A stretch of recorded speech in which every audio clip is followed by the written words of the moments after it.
gets from American consumers, especially those in America's once vaunted middle class. The notion of a consumer financial product agency, a freestanding, independently funded entity like the Federal Communications Commission, was originally hers, unveiled in an article she published in the spring of 2007. The truth is that no one much cared for the idea, until her unheeded concerns turned up at the center of the worst financial meltdown since the Great Depression. So today is a long-delayed victory for Warren. Almost. Somehow, nothing in the Rose Garden is quite as it seems. The president praises Warren, whom he says he met at Harvard Law School, as though they are old friends. They're not, and Warren only became a professor at Harvard Law the year after Obama graduated from it. In fact, over the past 2 years, while Warren has seen herself lionized on magazine covers and in primetime interviews as a leading voice for tough, restorative reforms, the president seems to have been studiously avoiding her. Part of the problem, clearly, is that she has been acting the way people expected and hoped that the man from Grant Park would. This has caused discomfort, not only for the president, but also for his top lieutenants, including the boyish man in the too-long jacket at Obama's right hip, bunched cuffs around his shoes, looking more than anything like a teenager who just grabbed a suit out of his dad's closet. That's Treasury Secretary Tim Geithner, looking sheepish. Only those in his inner circle at Treasury, though, can precisely read what's behind that expression.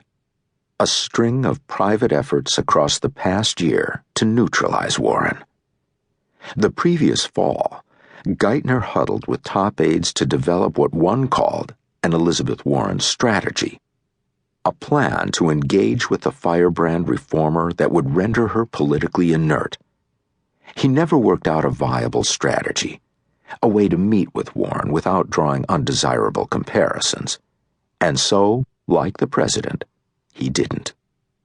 What the Treasury Department did do, unbeknownst to Warren, was embrace demands from the banking industry to create a bureau under the condition that Warren would not be allowed to lead it.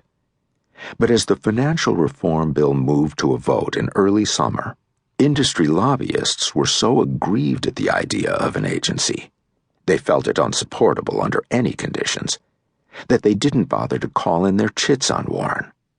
In fact, they played it just so.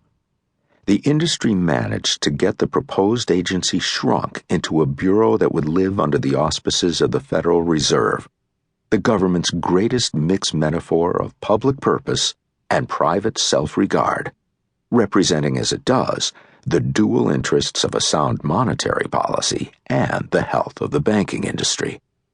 Beyond that, the Bureau's rules can be vetoed by a 2/3 majority of a panel of other financial regulators, an indignity of institutionalized second-guessing known to few other agencies. But after financial regulatory reform legislation passed in July, the prospect of Warren at the Bureau's helm quickly grew into a movement, complete with internet write-in campaigns, online petitions, flurries of editorials, and even a viral rap video, certainly a first in the history of appointing government regulators. Warren would seem the easiest of choices. Since his earliest days on the campaign trail, Obama had spoken passionately about restoring competent government, and with it, competent regulators. With the midterm elections less than 2 months away, he could have used a confirmation battle over Warren to draw a much-needed distinction between his administration and those, mostly Republicans, who dared to side publicly with America's big banks and financial firms.